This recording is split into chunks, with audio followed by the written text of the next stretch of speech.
Assalamualaikum warahmatullahi wabarakatuh. Welcome back to my channel. Bersama aku Aisyah Devi di Maroko. Ada beberapa yang tanya, Kak, ada di Maroko ya? Iya, kalau aku ada di Indonesia pasti aku akan bilang ada di Indonesia. Karena aku selalu bilang kan di setiap video, aku ada di Maroko. Berarti ya masih di Maroko. Gimana kabar kalian? Semoga kalian sehat semua dimanapun kalian berada. Alhamdulillah aku bisa buat konten lagi. Sudahlah beberapa hari vakum ya. Di video kali ini, sebelum aku membuat konten tentang bahasa Darija, aku ingin menekankan kepada kalian. Aku tahu lah ya, orang Indonesia tuh sebagian ada yang malas belajar bahasa, ya kan? Pastinya ada yang rajin, ada yang malas karena mungkin sulit. Sesulit apapun bahasa harus dipelajari karena itu penting banget ya guys. Nah di video kali ini aku mau menekankan kepada kalian pentingnya mempelajari bahasa Darija. Kenapa harus belajar bahasa Darija? Keep on watching. Nah bagi kalian yang baru bergabung di channelku, jangan lupa subscribe dan tekan tombol loncengnya, like videonya, komen dan share ya ke sosial media yang kalian punya.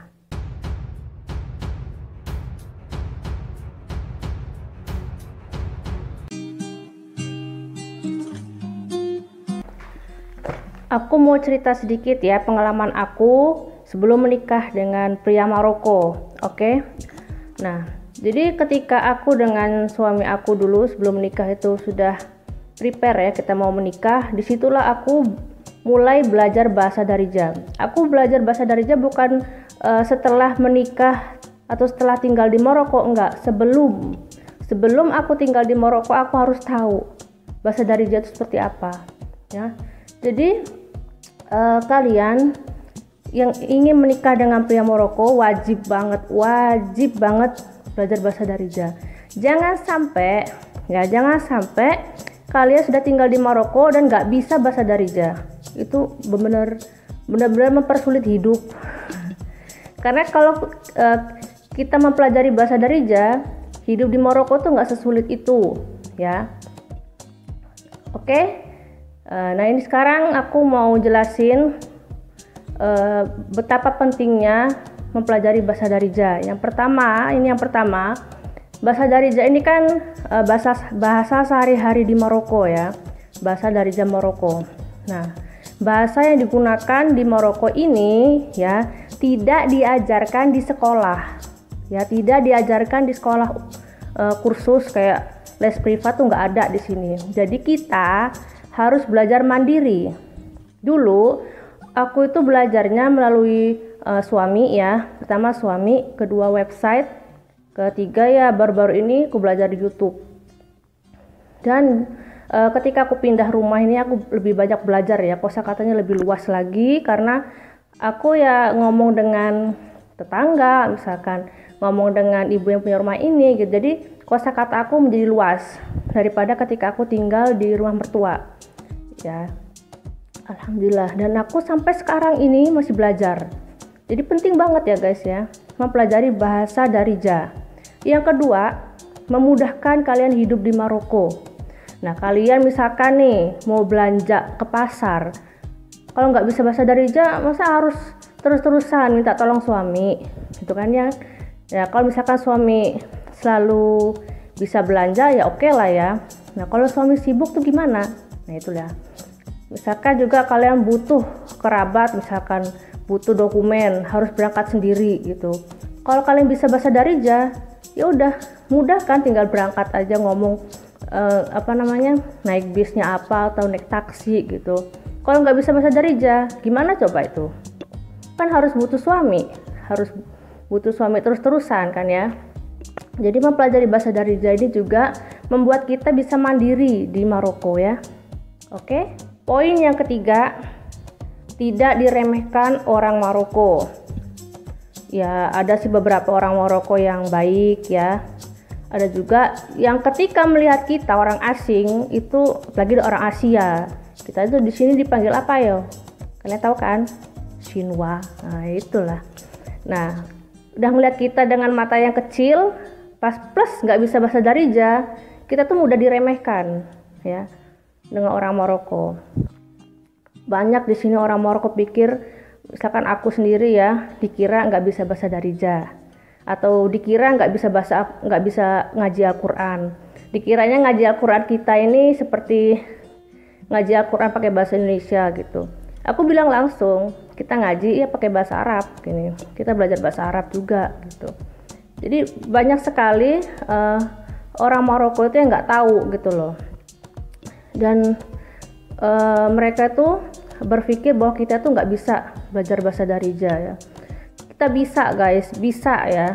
Coba niatkan yang kuat ya, bisa belajar bahasa Darija, bisa. Harus dengan tekad yang kuat guys, niat dan tekad yang kuat itu kalian bisa. Sesulit apapun bahasa, memang bahasa Darija itu pengucapannya sulit ya. Ya pengucapannya sih nggak jelas, a i u nya nggak jelas gitu. Misalkan ya ini hewan, misalkan anjing gitu ya, al-kalbu dalam bahasa Arab. Di sini bilangnya keleb. Misalkan makan, saya makan. Kata lampau misalkan ya, saya makan nasi misalkan. Dalam bahasa Darijanya kelit ruz. Kalau dalam bahasa Arab Fusha, akal tuh ruza. Beda banget kan ya, beda banget. Nah itu, jadi harus dipelajari. Khususnya bagi kalian yang mau menikah dengan pria Maroko, plus kalian yang mau kerja di Maroko. Kalian yang ingin bekerja di Maroko sebagai TKW misalkan, itu wajib belajar bahasa Darija. Ya karena kalian kontak langsung dengan orang Maroko. Beda dengan mahasiswa Indonesia. Mahasiswa Indonesia itu mereka nggak kontak langsung. Mungkin hanya kontak langsung dengan dosennya, dengan sesama teman mahasiswa. Nggak kontak langsung dengan orang di rumah kan ya. Jadi lingkungan mahasiswa di Indonesia itu ya hanya lingkungan sesama mahasiswa gitu, dan juga KBRI di Rabat. Jadi mereka punya basic bahasa Arab, ya itulah bahasa Arab yang mereka pakai ya. Mereka juga nggak terlalu penting juga belajar bahasa Darija ya, tapi kalau mereka ingin belajar bahasa Darija juga itu sangat bagus gitu loh. Nah itu ya. Nah selanjutnya, tidak mudah ditipu orang. Ini misal nih, ini pengalaman teman aku sama mixed merit ya. Dia belanja ke toko, ya belanja jajan gitu ya. Cuma beberapa barang gitu, tahu-tahu udah di total 10 dirham misalkan. Padahal itu nggak sampai 10 dirham gitu loh.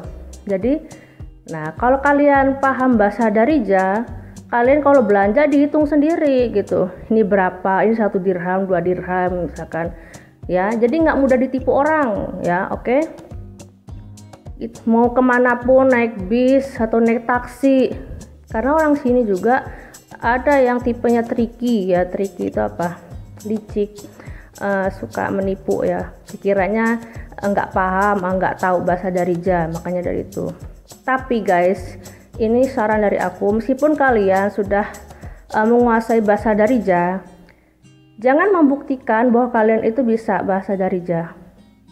Jangan, karena kita nggak tahu ya orang mana yang memiliki sifat iri. Karena di sini tuh benar-benar sensitif banget ya. Kalau kita misalkan bisa sesuatu, lalu kita tunjukkan bahwa kita bisa sesuatu. Jangan sampai kayak gitu guys.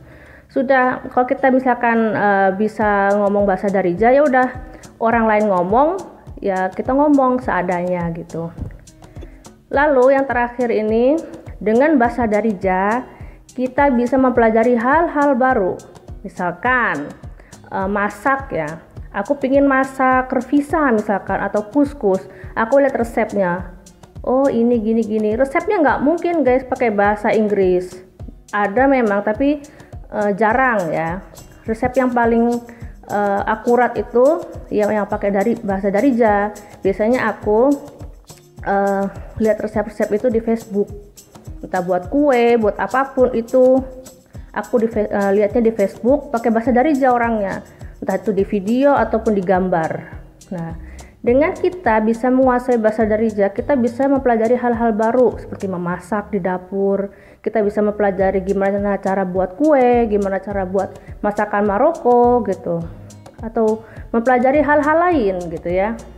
Misalkan belanja gimana, kita ke bank tuh gimana, kita naik bis itu gimana gitu. Jadi bisa mempelajari hal-hal baru ketika kita menguasai bahasa Darija. Oke, jadi bahasa Darija ini adalah bahasa untuk mempermudah hidup kita tinggal di Maroko. Ya, jangan berpikir nikah dengan orang Maroko lalu kita bisa leha-leha gitu. Enggak. Karena guys, contohnya ini aja, wanita Indonesia yang nikah dengan pria Jerman misalkan. Sebelum dia pergi ke Jerman, dia harus mempelajari bahasa Jerman. Begitupun dengan kita, ya. Begitupun dengan kita menikah dengan pria Maroko, setidaknya sebelum kalian menikah dan tinggal di Maroko, sudah prepare 1 tahun kemudian sebelumnya itu belajar bahasa Darija. Prepare guys, karena belajar bahasa itu nggak bisa cepet ya, butuh waktu. Dan aku pun ini masih belajar gitu loh. Aku belajar sebelum menikah dengan suami aku, dan ketika di sini pun belajar. Tapi cara belajar aku itu lebih banyak mendengar pertamanya. Karena memang aku kan sebelum menikah dengan suami itu belajarnya hanya per kata-kata ya, nulis gitu aja, jarang ngomong juga. Ketika di sini dengar orang Maroko yang ngomong terlalu cepat kayak gitu dan gremeng, kata orang Jawa bilang gremeng ya. Nah, itu aku belajarnya dengan cara mendengar. Lama-lama ya bisa gitu guys, bisa guys ya.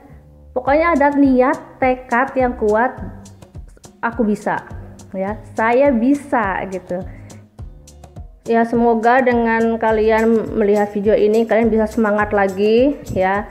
Ada beberapa memang yang selalu minta aku buat video, Kak buat lagi video bahasa Darija, tapi sayangnya video bahasa Darija itu viewernya jatuh banget loh guys ya. Meskipun aku buatkan ya, meskipun yang minta cuma segelintir orang, aku buatkan ya guys, aku buatkan videonya, kita belajar bareng-bareng. Aku buatkan, aku nge-YouTube ini bukan untuk mencari viewer atau untuk jadi terkenal, enggak, karena aku ingin men-share sesuatu yang bermanfaat buat kalian ya. Video ini atau video-videoku yang sebelumnya itu meskipun viewernya sedikit, insya Allah itu 10 tahun kemudian masih bermanfaat, 20 tahun kemudian masih bermanfaat ya guys. Karena yang aku share itu adalah ilmu juga, bahasa Darija, dan juga informasi-informasi yang enggak mudah expired gitu, enggak mudah expired ya oleh waktu. 10 tahun 20 tahun kemudian video-video ini yang aku buat ini masih bisa bermanfaat buat kalian. Oke, semangat belajar bahasa Darija, niatkan aku bisa, aku bisa ya guys ya, niatkan aku bisa. Oke, sekian dulu video kali ini, semoga bermanfaat. See you on the next video. Bye.